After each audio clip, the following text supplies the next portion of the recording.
ପରିବେଶ ସୁରକ୍ଷା ସହିତ ସ୍ଥାନୀୟ ଅର୍ଥନୀତି ଓ ଜୀବିକାକୁ ସୁଦୃଢ଼ କରିବା ଲକ୍ଷ୍ୟ ନେଇ ଏକ ଅଭିନବ ପଦକ୍ଷେପ ଆରମ୍ଭ କରିଛି ଦାମନଯୋଡ଼ି ନାଲ୍କୋ ପଞ୍ଚପଟମାଳି ବକ୍ସାଇଟ୍ ଖଣି। ଆଭକଡ଼ା ବର୍ଷ 2026 ଅବସରରେ ଆରମ୍ଭ ହୋଇଛି ଏକ ସ୍ୱତନ୍ତ୍ର ବୃକ୍ଷରୋପଣ ଅଭିଯାନ। ଖଣି ପରିସରରୁ ସିଜିଏମ୍ ମାଇନ୍ସ ଶ୍ରୀ ପୁରୁଷୋତ୍ତମ ମହନ୍ତ ଏବଂ CGM O&M Shri N Sudhakar ଏହି ଅଭିଯାନକୁ ଉଦ୍ଘାଟନ କରିଛନ୍ତି। ନାଲ୍କୋ ଖଣି ଅଞ୍ଚଳର ବରିଷ୍ଠ ଅଧିକାରୀ ଓ କର୍ମଚାରୀ ଏବଂ ସ୍ୱୀକୃତିପ୍ରାପ୍ତ ଶ୍ରମିକ ସଂଗଠନର ପ୍ରତିନିଧିମାନେ ଏଥିରେ ସାମିଲ ହୋଇଥିବା ବେଳେ ଚଳିତ ବର୍ଷ ପ୍ରାୟ 2000 ଚାରା ରୋପଣ ପାଇଁ ଧାର୍ଯ୍ୟ ଲକ୍ଷ୍ୟ ରହିଛି। ଏହି ବୃକ୍ଷରୋପଣ ଅଭିଯାନରେ ଆଭୋକାଡୋ ଚାରାକୁ ଦିଆଯାଇଛି ବିଶେଷ ଗୁରୁତ୍ୱ।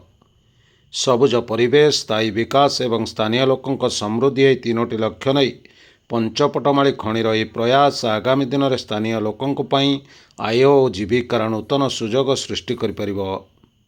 କେବଳ ଖଣି ପରିସରରେ ନୁହେଁ, ପାର୍ଶ୍ୱବର୍ତ୍ତୀ ଗ୍ରାମ ଏବଂ ସ୍ଥାନୀୟ ସରକାରୀ କାର୍ଯ୍ୟାଳୟଗୁଡ଼ିକରେ ଏହି ଅଭିଯାନକୁ ସମ୍ପ୍ରସାରିତ କରାଯିବ। ବିଗତ 40 ବର୍ଷ ଧରି ପଞ୍ଚପଟମାଳି ବକ୍ସାଇଟ୍ ଖଣି ପକ୍ଷରୁ ପରିବେଶ ସୁରକ୍ଷା ଓ ସାମାଜିକ ଦାୟିତ୍ୱମୂଳକ ପଦକ୍ଷେପ ନିଆଯାଉଥିବା ବେଳେ ସ୍ଥାନୀୟ ସମୁଦାୟର ସହଭାଗିତା ବଢ଼ାଇବା ସହ ଲୋକଙ୍କ ଦାୟିତ୍ୱବୋଧକୁ ଆହୁରି ମଜବୁତ କରିବା ଏହି ଅଭିଯାନର ମୁଖ୍ୟ ଉଦ୍ଦେଶ୍ୟ ବୋଲି ସିଜିଏମ୍ ମାଇନ୍ସ କହିଛନ୍ତି।